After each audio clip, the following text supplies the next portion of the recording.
Alright guys, I am Kenny from Upscale Lures, and I'm super excited that today is episode number 1 of my new series, Upscale Fishing Interviews. I was lucky enough to interview a fishing YouTuber from Northern Illinois, so we are going to get right to it. If you could please tell us your name and the name of your YouTube channel. YouTube channel is easy. That's Fishing POV. You can find me at Fishing POV on YouTube. My name, though, well, most people know me as Basshole, and that's with a B, Basshole. So, but my real name is Shane Krusher, and that's with a K, Krusher. Not nearly as cool as Basshole, so you can see why I kind of hid that for a little while, but I have come out of the closet as Shane Krusher now, so that's all over Facebook and pretty much everywhere else, along with the new channel name, which is Fishing POV. So what is Fishing POV about? You know, what is the main focus of your channel? Basically, my channel started out as a how-to kind of channel. It's kind of migrated a little bit, not completely, into a vlog type thing where I document my fishing adventures along with my friends and people that I fish with. My main focus, though, is keeping it informational. So even while I'm out there vlogging, while I'm fishing and stuff like that, there's a lot of verbiage, a lot of talk in there about what I'm doing, why I'm doing it, etc. So I like to keep it informational. If I don't get a gabillion subs doing that, that's fine with me. I love helping people out on the water and stuff like that, teaching people how to fish from my point of view. What book have you gifted the most, or what book has greatly influenced your life? And if there's no book that comes to mind, what person, podcast, or YouTube channel do you recommend the most? The only book that has really, really, truly influenced me, or that I have given away on many occasions as a gift or whatever you want to call it, is Bass Pro Shops catalog. I'm just saying. That's probably been from front to back. I read it pretty much almost all the time.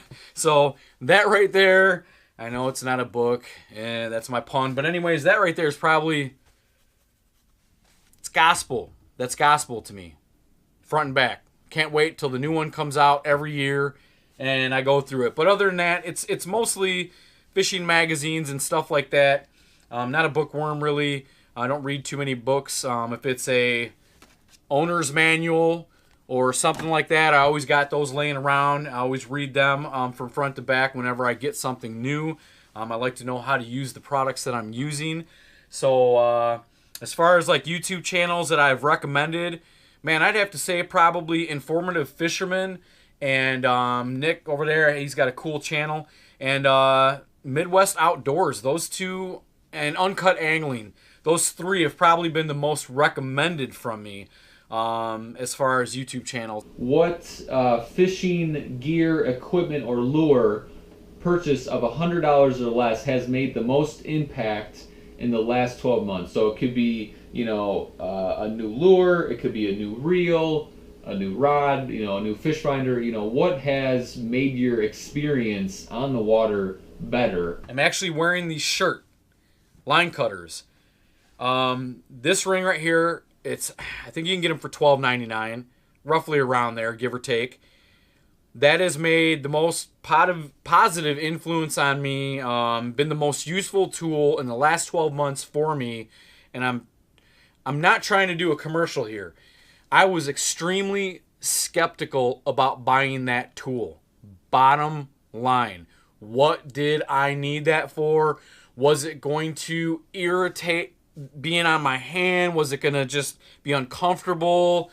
What did I need it for? I got braid scissors. I don't need that. I got a knife. I don't need that. I went to buy one for the kayak, which is a flat mount, and I said, you know what the heck? I'm going to get a ring while I'm there. I got the ring. I'm honest. I forced myself to use it, but I'm going to tell you right now, I don't have to force myself to use it anymore. This thing is second nature to me. It cuts pretty close as far as the tag lines go, at least as close as you really need it. As far as cutting off the line off of your hooks or lures, it can't always get all the line, and sometimes you got a little remnants of a knot, but most of the time you could pick that knot out with your nails, except for the Palomar knot with braid. That one's a little bit tougher. But other than that, if you're trying to switch out lures and stuff like that quick, like if you're in a tournament, and like I always say to everybody, I always fish like I'm in a tournament, so I want that lure off and a new one on as quick as possible, especially if I know that the bite is around and it's just a matter of color or maybe swapping out a different lure or whatever. But Line Cutter's Ring has been the most positive and useful tool that I have gotten purchased for under $100 in the last 12 months. How has a failure, big or small, set you up for later success? And do you have a favorite failure of yours? I would have to say I just started using bait casters probably about 3 or 4 years ago. I can do just about anything that you can with a bait caster with spinning gear. However, with a bait caster, they're made for heavier line and stuff like that. So I really wanted to get into using them. Now, I started skipping under docks, not pitching. I started skipping under docks this year with a bait caster. Horrible bird's nest after bird's nest. I'm just saying, bottom line, it was a rough outing, but eventually started getting a little bit better at it towards the end of the year. I started doing it more towards the end of summer, so we didn't have a lot of skipping docks and stuff like that left to do at some of the lakes that we were fishing. But I would have to say that failure later, boosted my success at it. I'm still not perfect at it, and I still need practice at it. But that's the key thing to failures, is getting back on the horse and riding again, basically. So I would say that was probably it. And I can't say that I could pick one failure that I liked the most that brought me success, but just because I'm always a try-hard guy. I'm always the person that I have a hard time quitting, man. If it's in my head that I can do it and I want to do it, I get out there and I make it happen. So I can't really say that there's a favorite one. If you could put a billboard anywhere and write anything on it, what would it say? So potentially you could have tens of thousands of people seeing your message. What would you put on there? They're not all giants. Ask the pros. Bottom line, guys. So many people watch all these videos, all the pros out there and the tournaments and stuff like that, right down to the YouTube channels, or they see pictures of people posting consistent 6-pounders, 7-8-pounders, stuff like that. And what they fail to see is everybody's area is a little bit different. Lake from pond to pond, from lake to lake. There are average sizes to fish from pond to pond and lake to lake, and sometimes the giants aren't as easy to catch. I think people fail a lot of times at fishing because they go out and expect to catch the giants all the time on a regular basis with a lot of consistency based upon what they see, and that's not always true. One, you have to put the time in. That's the bottom line. Two, sometimes some areas do produce larger fish, and I don't mean areas necessarily by southern to northern or anything like that. I'm talking more like from pond to lake to lake. Sometimes it's just a fact. Some of those ponds to ponds produce larger fish than other ponds or lakes to lakes. It's the bottom line. It's the makeup of the lake. It's the makeup of what's feeding on what in those lakes and how many fish people are taking out of those lakes or ponds, etc. So Southern guys tend to have a more consistent, larger fish as far as bass goes than some of the northern guys. They have a longer growing season down there, and they can fish open water a lot longer down there as well. So I would have to say, don't let that discourage you from getting out there and fishing, because they're not all giants. And I'm telling you right now, the pros will tell you that. They don't want to tell you that because they got sponsors and stuff like that that they have to look after. I mean, that sells fishing gear when you think you're going to go out and catch a giant every single time. But the bottom line is you're not going to go out and catch a giant every single time. That is just the bottom line. So I would have to say, put that on my billboard. They're not all giants. Ask the pros. What is one of the best investments you have ever made? It could be an investment of time, money, or energy. I'd say one of the best investments that I've ever made is probably my YouTube channel. I'm not a big time YouTuber. I'm just not there. I mean, will I ever get there? I don't know. It would be cool. It would be awesome to be able to pay for my hobby, basically. I like to call it a habit because it's a habit. But I'd like to be able to pay for my hobby with my YouTube channel. That would be awesome. And then give back as much as I can to the people that are subscribed and watching and commenting and stuff like that. But right now I'd have to say my best investment right now is probably my YouTube channel. Second best investment would be probably my boat. I want to say our boat. Me and a buddy, we went halves on a boat. We paid cash. Excuse me. One of the best things that we ever done. Just because we don't owe any money on that now. And we were able to come up with halves. It wasn't easy, but we came up with halves and paid cash. And we're out from under a loan or anything like that. And that's super cool. We've had that boat for 4 years. And we fish pretty much every weekend with it. So that was an awesome investment as well. But my YouTube channel right now is probably my best investment. I have fun with it, you know. And I hope you guys have fun with it. And, you know, hope it just keeps growing. And my fan base keeps growing as well. So I would have to say the YouTube channel. So for question number 6, what is a unusual lure or a absurd fishing tactic that you love to use?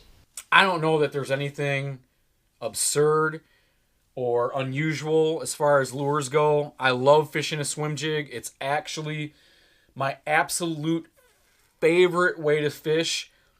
I wish I could fish it year long, but that is just not a consistent bite all year long. As far as tactics go, one thing I like to do, and it's usually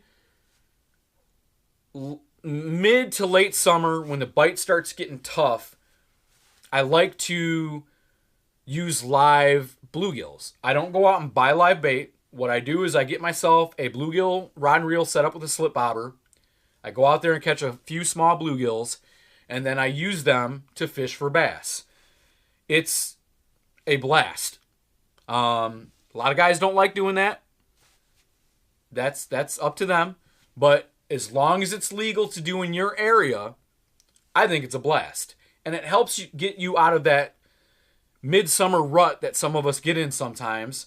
I mean, especially in a hot, hot summer, it tends to get a little tougher to catch bass, especially in the shallows.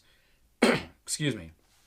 So I would say that's probably the most obscure tactic that I use.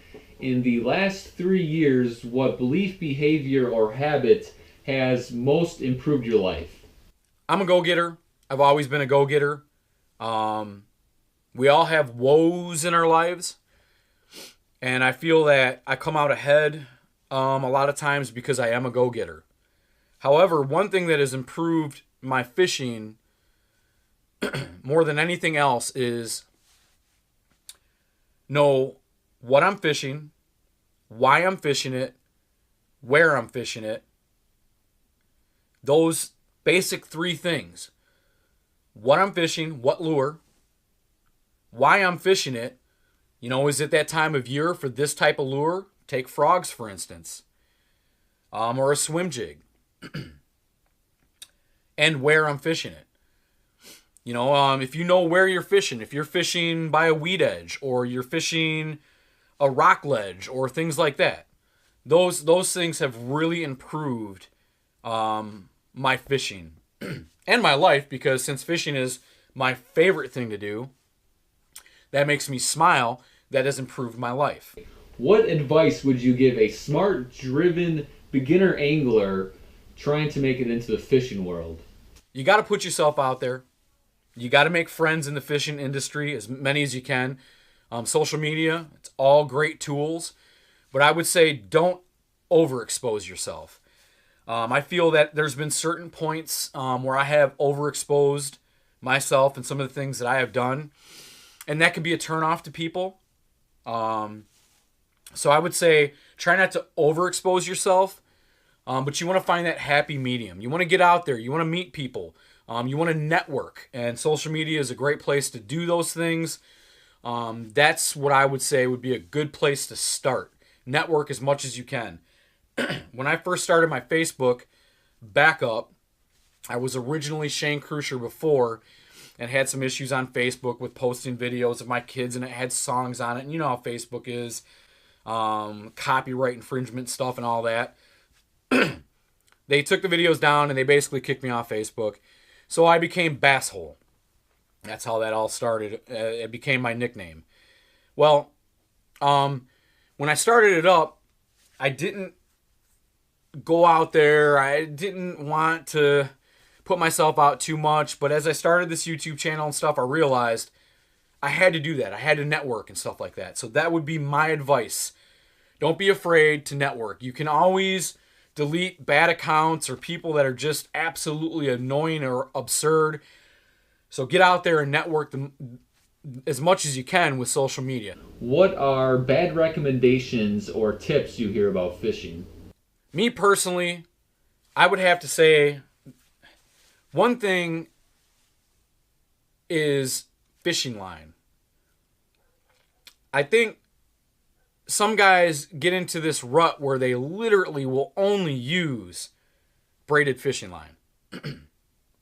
Fishing line has its different purposes, and a lot of guys recommend just braided line and just using the Palomar knot. And if you want to become a very good fisherman, if you want to become consistent, if you want to put more fish in the boat, you have to learn what fishing lines are best for what situations and what knots are best for those fishing lines and situations. That would be probably one of those types of things. Bad tips and recommendations that I would say is people that just recommend braided fishing line. I don't know. I got in that rut of pretty much almost exclusively fishing braided fishing line. And I switched it up. I started using fluorocarbon and monofilament again. And my bites just started, I started easily doubling my bites, if not more. Doubling the fish I was putting in the boat and using it during specific situations, with specific situations. So just using braid, you can do that. It'll work. But I feel to become a better fisherman, you have to be able to utilize as many of the tools as you can out there. When you feel overwhelmed or unfocused, what do you think about or what do you do to get yourself back on track? That's a tough one. Because sometimes feeling overwhelmed can make you feel more overwhelmed. I got a lot of stuff going on. I'm a father of 3. I got a full-time job. If I could, I'd have a part-time job. But again, I'm a father of 3. And I just cannot do that right now. I got a YouTube channel, which is like a full-time job. And I'm all over networking on social media. Plus friends, family, and I try to get out and I try to have as much fun as I can, and a lot of that involves fishing. So to get focused again, sometimes you just got to take a break. So if I'm in the middle of editing a video and I'm getting frustrated with the editing process, I mean, sometimes I just got to take a break, take a day away from it, maybe take a week away from it. You know what I mean? And get focused, refocused on what my original idea was with it,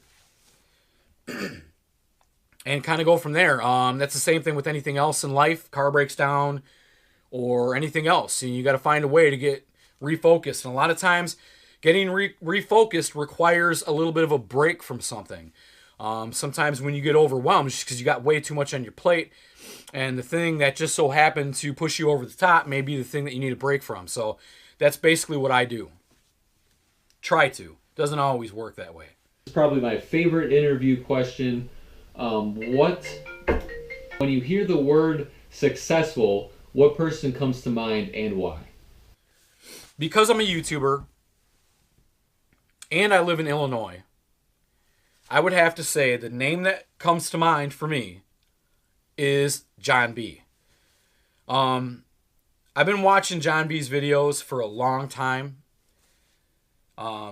Before he was really very successful, watching his videos and stuff. I've communicated on Google Plus with his dad. His dad's the one that introduced me to his YouTube channel.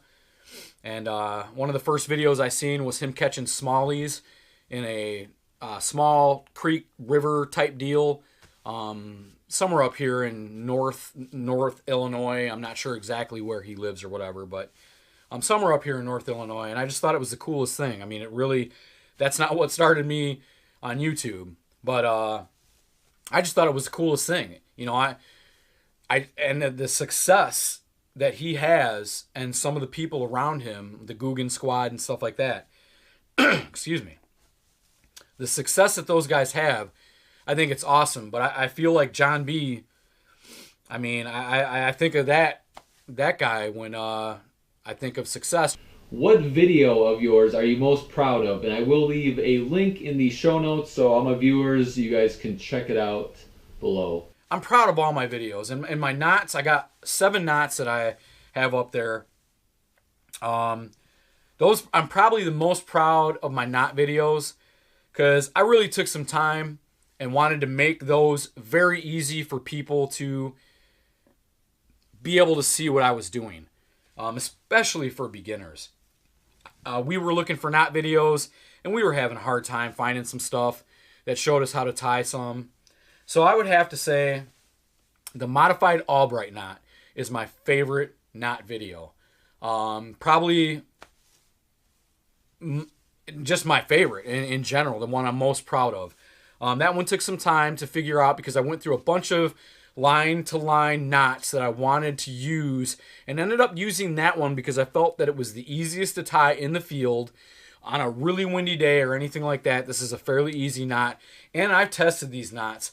To me, this knot was the best knot, hands down, in the field, bottom line. The FG knot, holy cow, what a nightmare to tie on a super windy day when you're out on the boat and it's rocking and stuff like that. So that's why I picked the modified Albright knot, which is basically the Alberto knot, depending upon where you grew up and who taught you or whatever. So that would be my most, my favorite video, and it's a very successful video as well. What is your most exciting project you are currently working on or will be working on this year? Most exciting project that I'm currently working on is my website.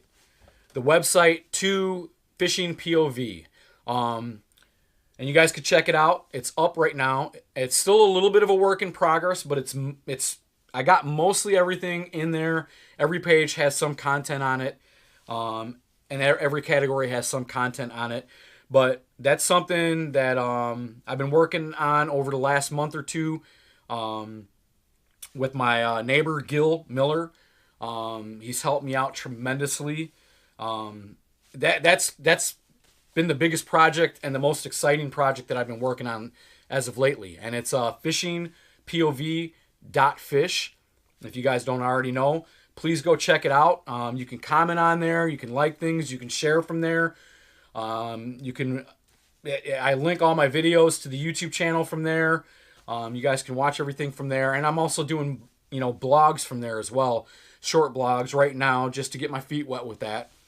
So that would be what I'm working on right now. What video of yours was the most challenging and why? I will also leave the link in the show notes for all my viewers can check that out. I would say we've tried several times to get this on video with very little success. Excuse me. But I feel that it needed to be on video because, again, there are so many videos out there and so many of them, you just can't see what the people are doing. And what good is that if it's an informational video and you just can't see the most important parts? So I'd have to say the most important video that I put out, and I forget exactly what the title is, but it's a video where I was showing people how to get a hook out of a throat-hooked bass. This hook was pretty good in this bass's throat. You couldn't see the tip, the point of it, so I didn't want to poke it through, so we ended up backing it out. And that would be the video that probably was the most challenging to make because that doesn't always happen. You don't always get a gut-hooked fish or a throat-hooked fish. And the ones that we did get, they were really small. And even though we did manage to get it out, it was hard to get a good view with the camera. So I'd have to say that was probably the most challenging video that we ended up doing. But it was well worth it. We got some good visual of that on how to do it. And I think that's going to help a lot of anglers out in saving some of their bass and maybe some other fish that they've caught if they are catch and release. Shane, do you have any last message, action, or challenge for my viewers? Challenge. You know what? Get out there and fish. That's the challenge. If you enjoy fishing, get out there and fish. Teach someone to fish. You know, some younger kids in your neighborhood, stuff like that, teach them to fish. You know, it helps keep people out of trouble. It's not going to help everybody out of trouble. You know, I know some people that are fishermen that are in trouble all the time. So it's not going to keep everyone out of trouble. But teach a kid to fish. You know, teach yourself to fish. Get out there and fish. That's the challenge. Just get out there and do it. Watch some YouTube videos. It doesn't have to be mine. There's thousands of them out there. A lot of them very informational. A lot of them very helpful. A lot of them just watch because they're cool. Stuff's out there, you know, people are out there fishing. They're putting the time into it, you know, to show you guys. You know, sometimes it's a little boring. Sometimes it's very exciting. Sometimes it's not. It's fishing, you know. So I challenge you guys. Get out there and fish. That's what I challenge your viewers. Get out there and fish. Try a new species. Don't always just fish for bass. Fish for something a little different. All right, Shane, thank you very much. I really appreciate you taking the time to do the interview. One last thing, if you could please tell us the best place to find you online, and I will leave all your links in the show notes below. Facebook, I'm Shane Krusher, but you can find Fishing POV, the page on Facebook. On Twitter, I am Fishing POV. And I believe my name's up there as well as Shane Krusher. Instagram, it's fishing.pov because someone has Fishing POV and I've tried messaging that person. It's an inactive account. I'd like to get it. So if you're watching this, please give it up. You can find me on Fishbrain as Fishing POV. You can find me, let me see... What are the other ones? Google Plus as Shane Krusher or as Basshole. Also on Facebook, I think you could still find me as Basshole as well because that's my nickname. I already said Fishbrain. NPS. What did I change that to? Let me see. It's Shane Krusher on National Pro Staff. Pretty much anything Shane Krusher or Fishing POV, you should be able to find me on most of the social media. YouTube, it is Fishing POV. And one of the best places I encourage you guys to go find me at fishingpov.fish at my new website for the year. You guys can find me there. So, All right, man. I want to thank you, Kenny, for the interview and the questions. This was fun. You guys go check out Upscale Lures on YouTube. Thanks again, Kenny. Fish on, guys. Well, I appreciate you for watching my new series, Upscale Fishing Interviews. If you check out in the description below, there's a link to sign up for our first Fishing Friday newsletter, and we put out a giveaway. It is a lure giveaway every single month, so that's 12 giveaways every single year, and all you have to do is sign up, and we do the monthly newsletter with a little bit of news about a company, and then we will tell you who won the lure giveaway, and we will ship that out to the winner ASAP so you can get out on the water and try out our lures.